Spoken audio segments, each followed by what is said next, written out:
Imagine being 29 years old and seeing the outside world for the first time in nearly a decade. Not a marketplace, not a church, not a field of flowers, a guillotine. You spent 9 years behind convent walls, 9 years waking before dawn. 9 years praying, singing and living among the same small group of women. Then one morning, soldiers drag you into a cart and carry you to Paris. People line the streets to watch. Some laugh, some stare, none of them know your name. And none of them understand why you're smiling. In a few minutes, you'll ask permission to die. In a few minutes, you'll kneel before a woman you've called mother for years. And in a few minutes, you'll walk toward a machine that has already killed thousands of people. But that's not the strangest part. The strange part is what happens after the blade falls. Because when the crowd expects screaming, they hear singing. When the first woman dies, the singing continues. When the second woman dies, it continues. And when the third woman dies, it continues again. Each time the blade falls, one voice disappears. Yet the song never stops. By the end of the afternoon, an entire city will stand silent.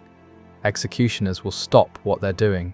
Witnesses will remember the scene for the rest of their lives. And 10 days later, the most powerful man in France will follow these women to the same scaffold. This isn't a legend, it isn't a church story. It happened during the bloodiest days of the French Revolution. 16 cloistered nuns were given a choice: abandon their faith or die. What happened next shocked a city that thought it had already seen everything. If stories like this matter to you, consider supporting the channel with a like and subscribe. By 1794, France had descended into madness. What began as a movement promising liberty and equality had transformed into a machine built for killing. The ideals of the revolution were drowning in blood. At the center of it all stood a man named Maximilien Robespierre. As leader of the Committee of Public Safety, he saw threats everywhere: nobles hiding in attics, priests conducting secret religious services, citizens who failed to cheer enthusiastically enough during public executions. In his eyes, suspicion alone was enough. The answer was simple: eliminate them all. Let fate decide the rest, though Robespierre himself had little faith in God.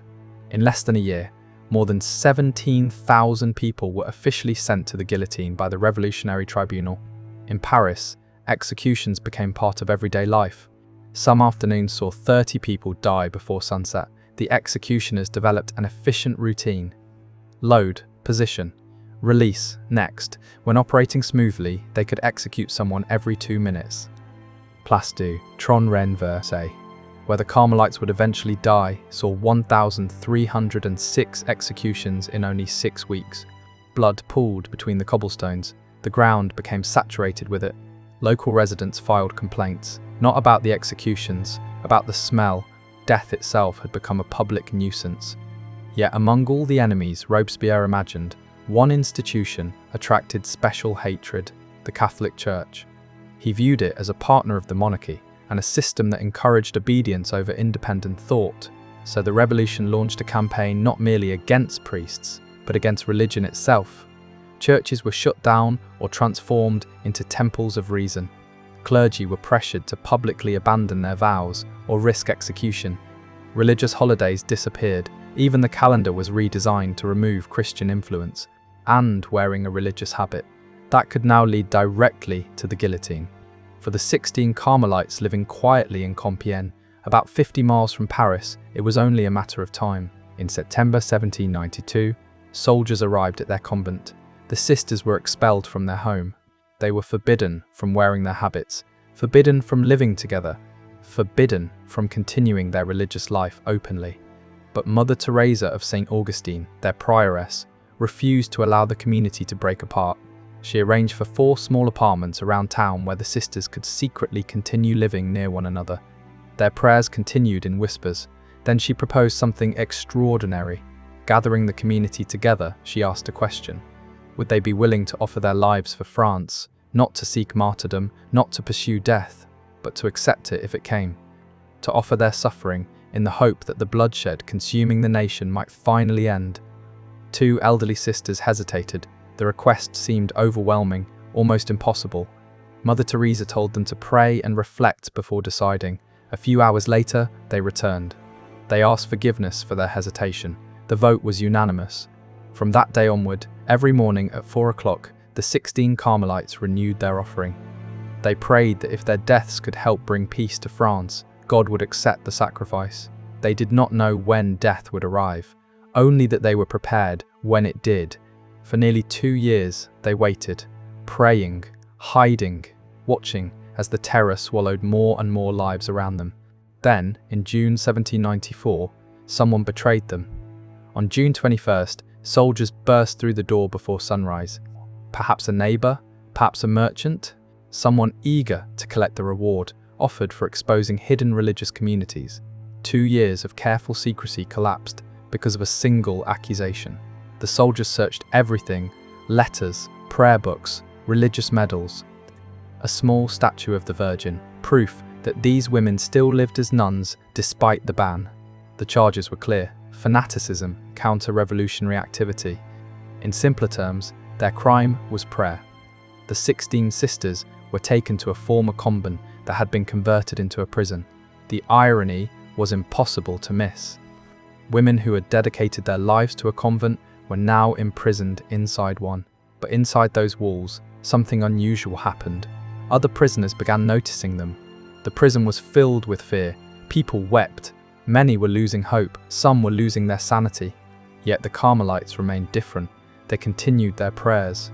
They still rose at 4 each morning. They sang hymns in their cells. And they comforted prisoners who were terrified of what awaited them. English Benedictine nuns imprisoned in the same facility later wrote about the experience. The Carmelites, they said, looked less like women awaiting execution and more like women preparing for a wedding. On July 12th, guards arrived to transfer them to Paris. There was an unexpected problem. Their civilian clothing was being washed, so they travelled wearing their religious habits, the very garments the revolution had outlawed. The journey lasted hours in open carts. Some spectators shouted insults, others mocked them.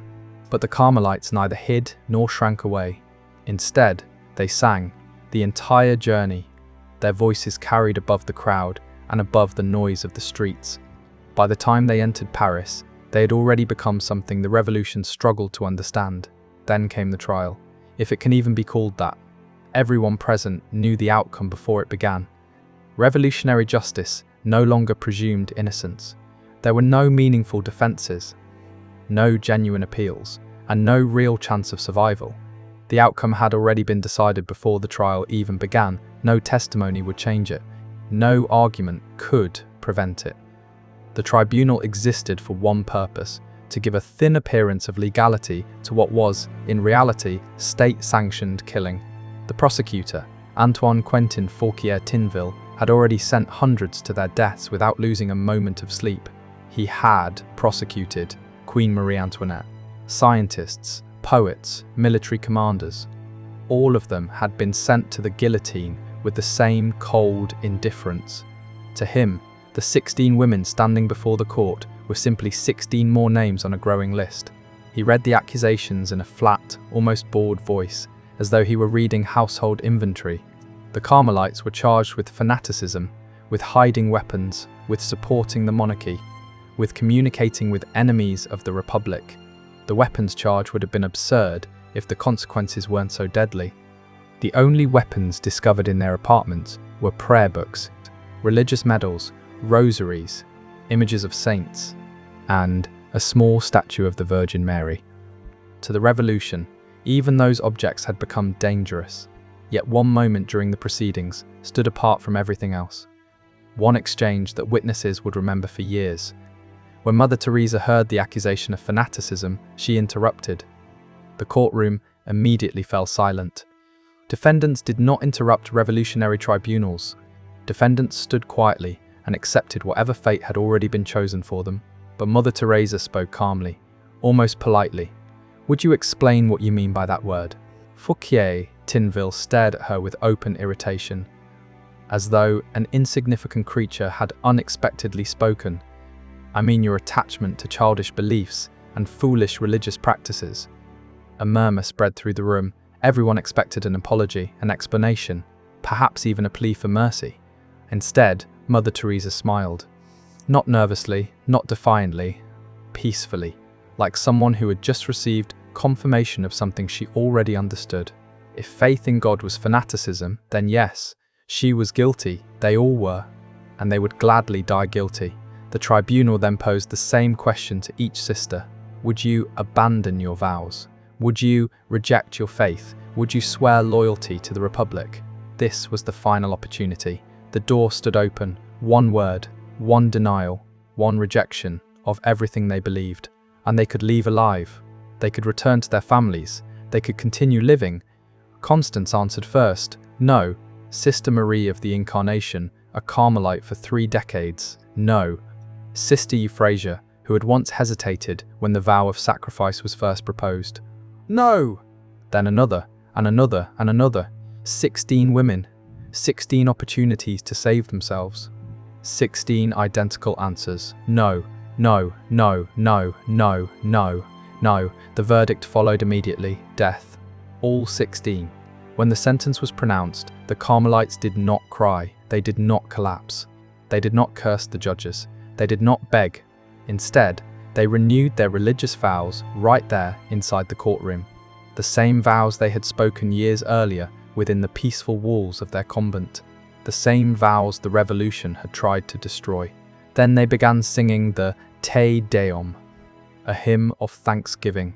They were thanking God for the chance to die for their faith. The guards stood motionless. Fouquier Tinville looked genuinely confused. This wasn't how condemned prisoners behaved. People awaiting execution did not sing. They did not celebrate. They did not express gratitude, yet no one stopped them. Perhaps even the revolutionaries sensed they were witnessing something they couldn't fully explain. Something that made their courts, their paperwork, and even their guillotine seem strangely insignificant.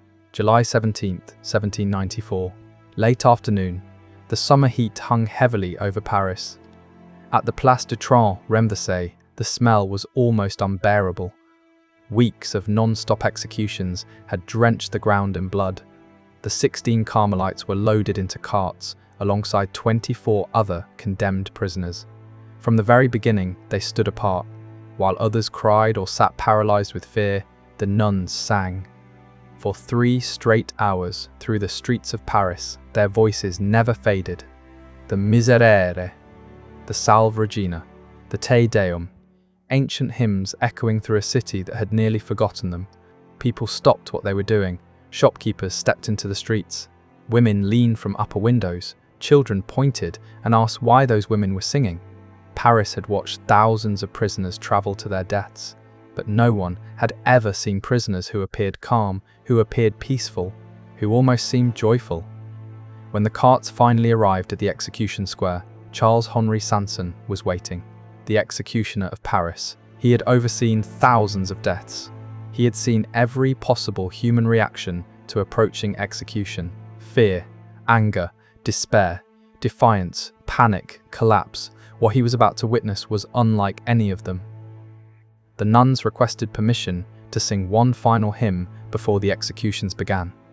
Perhaps curiosity persuaded him, or perhaps even he sensed that something unusual was unfolding. The Carmelites began singing the Veni Creator Spiritus. Come, Holy Spirit. 16 voices rising into the warm summer air. When the hymn ended, they renewed their vows one final time. Then Mother Teresa announced the order. Youngest first, oldest last. The youngest sisters would face death before the others. The oldest, including Mother Teresa herself, would remain behind, offering strength and reassurance until the very end. Constance stepped forward. 29 years old, 9 years inside the convent. The first real sight she had ever seen beyond its walls was this square, this scaffold, this blade. She approached Mother Teresa and knelt one final time. Permission to die, Mother. Mother Teresa looked at the young woman she had guided for years, the girl who had entered the convent as a teenager, the woman who had sacrificed everything for prayer and who was now offering her very life. Go, my daughter. Constance kissed the small terracotta statue of the Virgin hidden in Mother Teresa's hand. Then she stood. She walked toward the scaffold.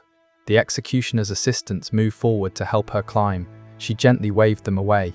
She needed no assistance. Constance climbed the steps herself. She took her place. looked once more at her sisters, and continued singing until the blade fell. The crowd remained silent. No cheering, no insults, nothing. The hymn continued. Now with 15 voices, Sister St. Louis stepped forward, knelt. "Permission to die, Mother." She kissed the statue, climbed the scaffold alone. The blade fell. 14 voices. "Sister Euphrasia, permission to die, Mother." 13 voices, then another and another. The same ritual repeated, the same question, the same blessing, the same solitary walk toward death. Each sister refusing assistance from the executioner's men. Each continuing to sing until her voice was suddenly cut short. The crowd remained frozen. These were people who had once treated executions as entertainment, people who had cheered, mocked, demanded more blood. Now they stood in complete silence as 16 women transformed a place of death into something they could not understand. 12 voices, then 10, then 8. Each execution lasted less than a minute, but for the crowd gathered in the square, it felt as if time itself had stopped. There was no cheering, no applause, no impatient cries demanding the next execution.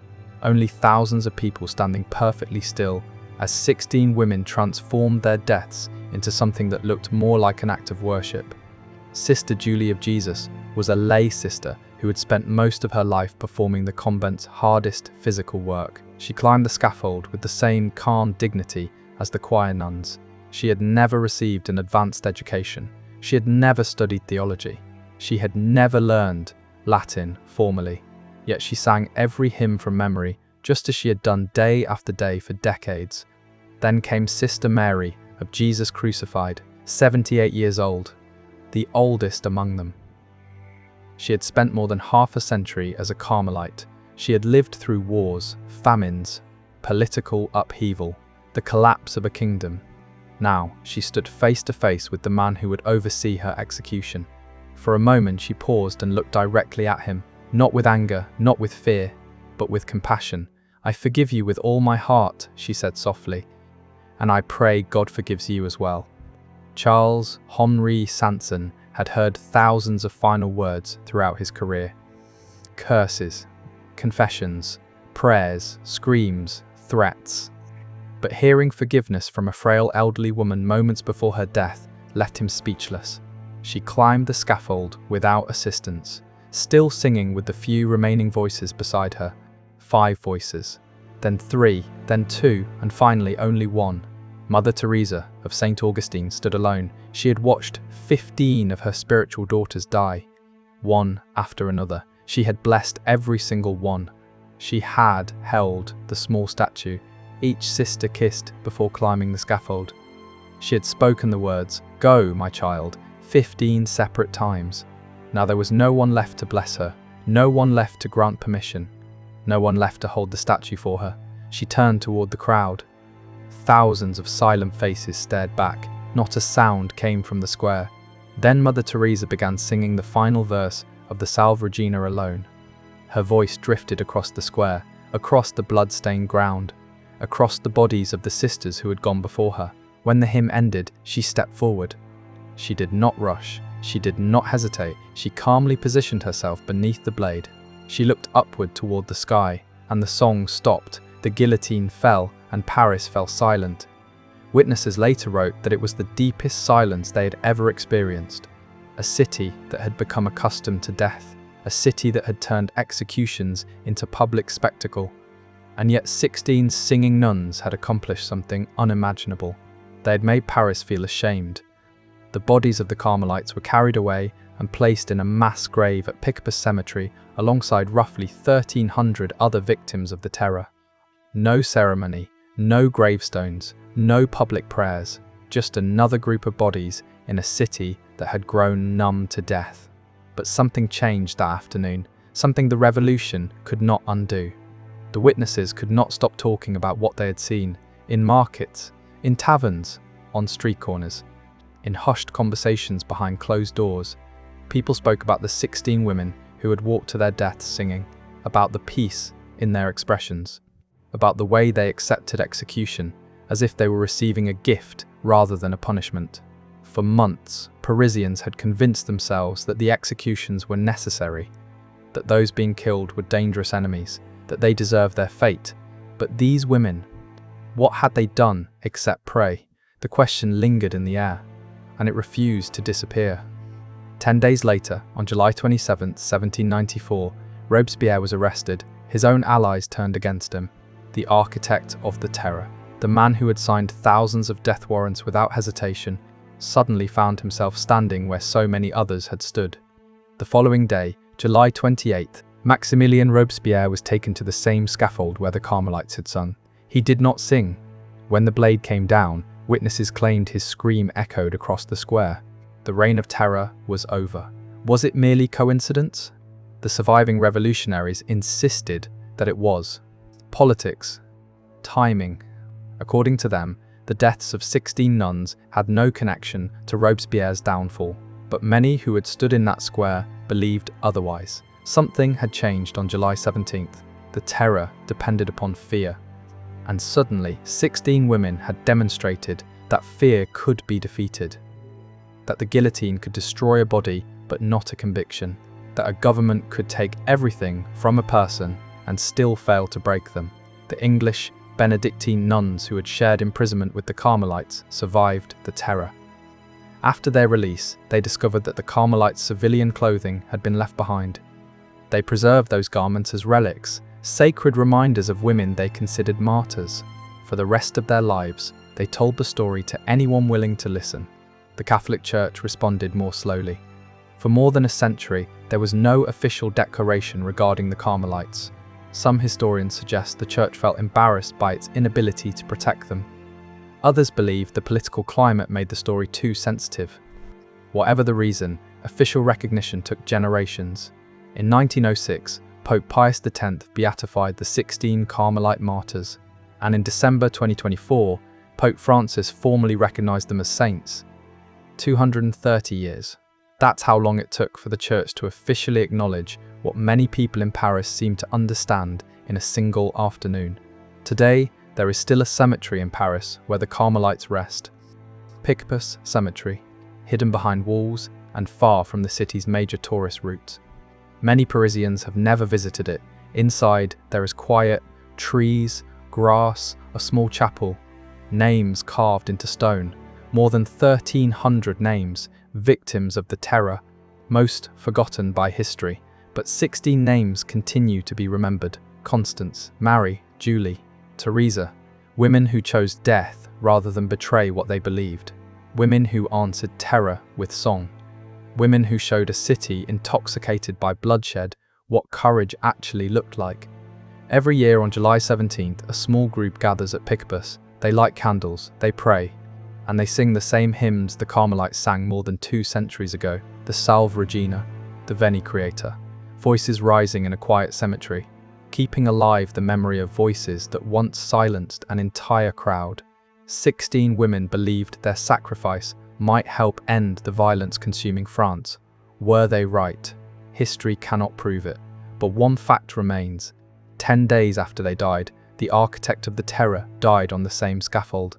And more than 2 centuries later, people still remember the names of 16 singing nuns, while most of the men who condemned them have faded into obscurity. Perhaps that's the only answer we need. Maybe true victory isn't simply surviving. Maybe it's being remembered for the one thing you refuse to surrender. This is grim history. We don't soften the past, we show what really happened. If you want more stories that history tried to bury, subscribe and leave a comment.